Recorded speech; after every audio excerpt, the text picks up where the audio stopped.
In this video, I'm going over running Windows programs in Linux.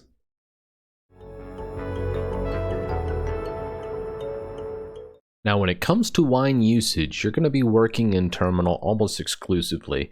I'll talk about other tools such as Lutris and Play on Linux and Crossover in a separate video. But for this one, we will solely be talking about Wine and its use in terminal. So the very first thing I like to do is make a dedicated directory for any wine bottles or wine environments that I'm going to create.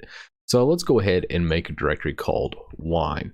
Now, if you don't do this and just start typing in wine commands, it will make its own directory that will be hidden. It'll be by default your home directory .wine, and that will be the de facto wine bottle. Now that we've made our wine directory, we'll go ahead and change the directory using cd. And from here, we can start making wine bottles. Now I'm just going to do a listing to show you it's empty. And the very first thing to create a fresh bottle is we need to determine, do we want it to be Win32 or Win64? So we do this by doing WINEARCH for architecture and then Win32 or 64 respectively. Now I like to use Win32 for pretty much any application.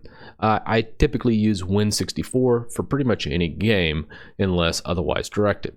Once we've determined the architecture, we also need to now make the prefix. So we do WINEPREFIX equals, and then I do a tiddly /wine /, and this is where we actually name the bottle.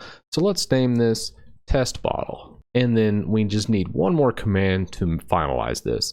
And for this, I always like to start out with WineTricks. With WineTricks, you can do a lot of powerful things. Say, hey, does this need to have .NET and other things? So here it is, actually setting up the wine bottle. It took a little bit to launch the initial time through, usually about 30 seconds to a minute on most PCs. Now, from here on this screen, you almost always will select the default wine prefix and hit OK. And from here, you can look on the very title bar here, and you'll notice that this is the current prefix. It went ahead and pulled all this in by those commands we entered in the terminal. Now you can install fonts and DLL files. So let's go ahead and kind of show you some of the options you have when it comes to WineTricks. The very first thing is installing the DLL and components. Now, once I figure out kind of what these are, I usually type it into terminal. That way I don't have to mess around with the GUI here, and I'll show you that in later videos. Also, some of my game configuration videos, I've already done this. Just know you don't have to do it from the GUI. You can actually do WineTricks space cabinet or SendPack or whatever package you're actually doing, and it automatically does it in an unattended mode, which is a lot nicer. So I'm going to go through these fairly quick and just kind of hit the highlights of what I always am using in WineTricks. It's very important to note, don't just go crazy in here and start installing everything, because it's going to end up in disaster. You want to start with a fresh bottle, launch the program, see what you need, or go directly on the actual application's website, see what the requirements are, and only install those requirements. And there's some caveats to that I'm about to go over. So the first is, do you install any D3, DX9, 10, or 11s? Now, most of the DX10 and 11s I never use because most of this is done through DXVK. I usually leave it as is from stock unless I get an error, and then I might come back in and touch on these. However, if I'm using DirectX 9, I will actually come in here and usually tick this box to go ahead and just do the DirectX 9 install with all these DLLs. So this is a very common option, especially when it comes to gaming or things that use DirectX 9. Other options in here, which I honestly think are pretty obsolete, especially when using Wine 4.0 and above, is all these right in here. I never use DirectX 9 right here. This is usually overkill, as said, on this point right here, and I actually use the other one up at the top. So I don't really understand why this option exists. There's probably going to be maybe one or two games out there that might utilize it, but for the most part I never use it. Also, Direct Play, Direct Music, D-Input 8, all these other ones. I have some really old games that I've compiled in the latest versions of Wine, and I noticed I didn't need any of these options for it. They just worked right out of the box. The latest one that I've tried was Final Fantasy XI Online, and the actual DirectX or the WineHQ how-to guide had me install tons of packages, which none of them were required, and I really only needed 2 packages to get that game working, and instead of installing all of these other ones. So most of these I do not ever use. So the very first caveat that I wanted to talk about is .NET. .NET doesn't work very well in WineTricks, and you have to install them in a certain order. My go-to order here is usually just do .NET 3.5 and then .NET 5.2. Now, these two will actually install everything in between them. And between them, you'll probably get about 90% of the .NET stuff working with just these 2 packages. A lot of people go crazy and kind of bounce around and install a whole bunch of .NET stuff, and really you run into a lot of errors that way. I find just doing .NET 3.5 first and then doing .NET 4.5.2 next will actually install everything in between, and it will catch almost all of your applications.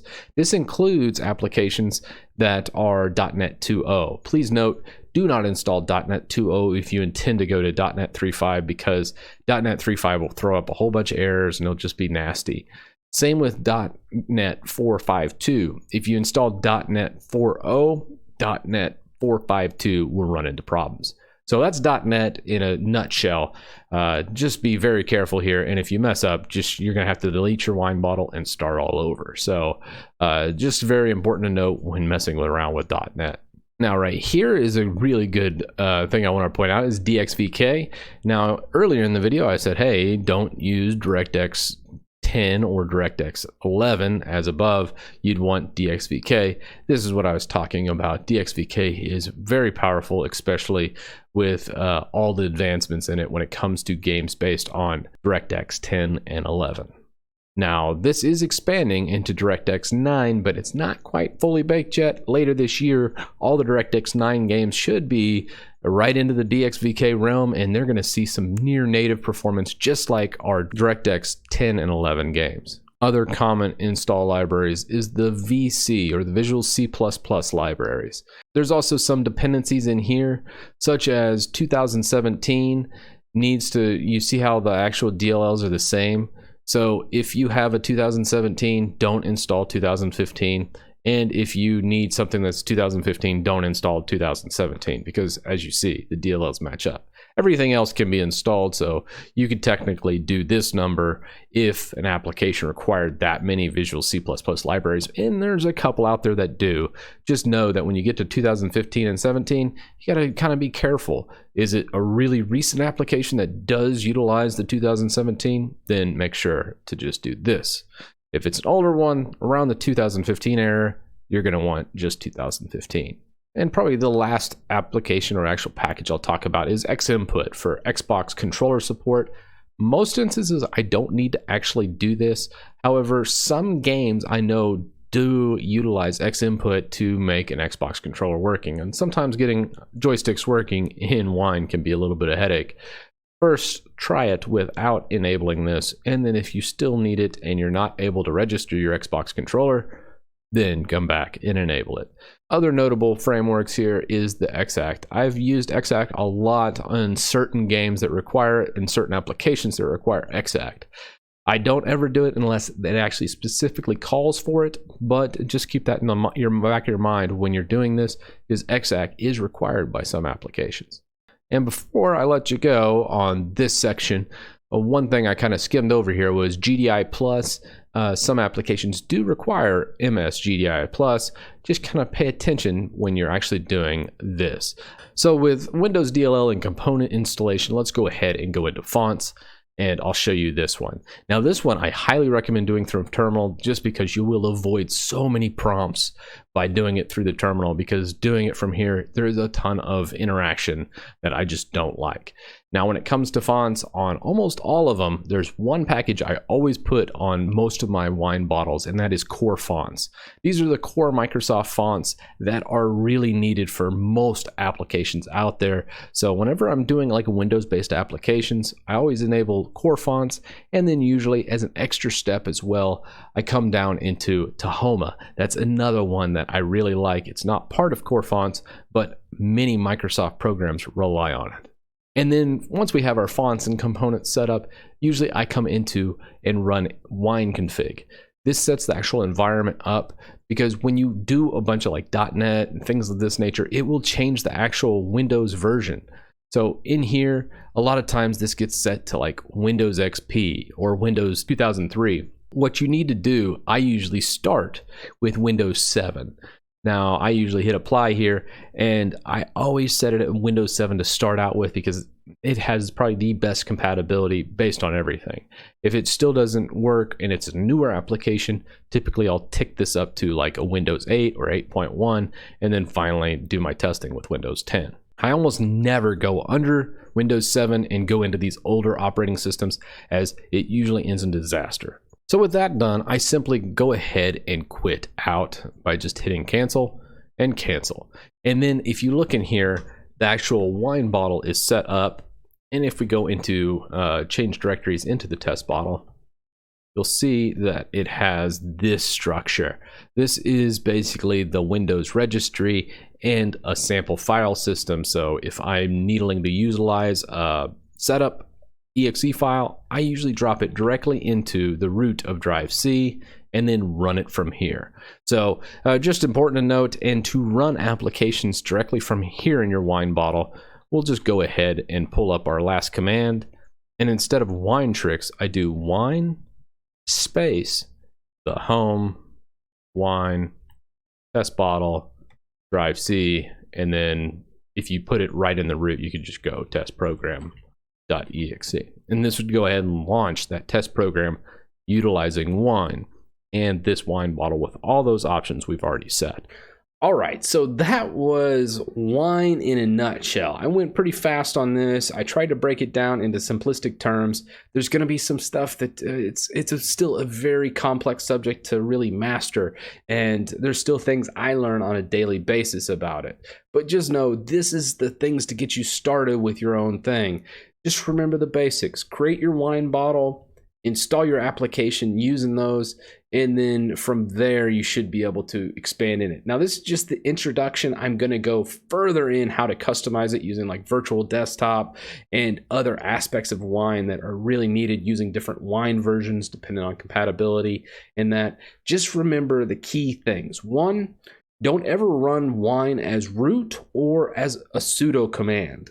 It should always run as your user, because it isolates that to that wine bottle or that user. So the worst case that happens, let's say you run a virus in wine, it will only have access to your user files, which is obviously not ideal, but at the same time, it's not going to mess up your system. It's not going to do anything like that. So it's far safer than if you were to run it in Windows per se. The second thing is, sometimes these programs get hung up, especially when you're experimenting and just getting them going. Remember to actually kill all wine processes, and I'll leave a link in the description to where you can easily run like a command or a script to go ahead and kill all those wine processes. Know that if you're using Lutris, they actually have a kill all wine processes button, and it has a lot of really cool things, which I'm going to actually go over in tomorrow's video when I go over Lutris. And the third thing to remember here is always remember, use trusted sources. Use programs that are good. If you're trying to use like pirated software and you're trying to do that in wine, that's probably going to end up bad for you, because a lot of pirated software has viruses and other nasties in them. Running them into a wine is a recipe for disaster. So I highly discourage that type of behavior when utilizing wine. And when it comes to gaming, DXVK, I kind of briefly brushed over it in this video, but I'm going to leave a link in the description below and a title card up here where I go into a whole video of installing eSync and DXVK for gaming purposes. But for this video, I didn't want to actually do that because I've already done it. So you can check out that video if that interests you. So with all that said, I know this went really quick and there's still a lot more material to cover, but this is mainly just to get your feet wet, understand the basics of wine. I'm going to launch more into a more advanced course on wine and how to get programs running, how to debug them, how to convert these Windows programs and get them running on your Linux box in a future video. But let me know in the comments below what you thought of this. What did I miss? One things that you probably would recommend, especially coming into wine. I just kind of wanted to give a ground, a basis, a foundation of experimenting in wine as a newcomer coming to Linux and using those Windows programs that you know and love. So with that said, guys, I'll see you in the next video.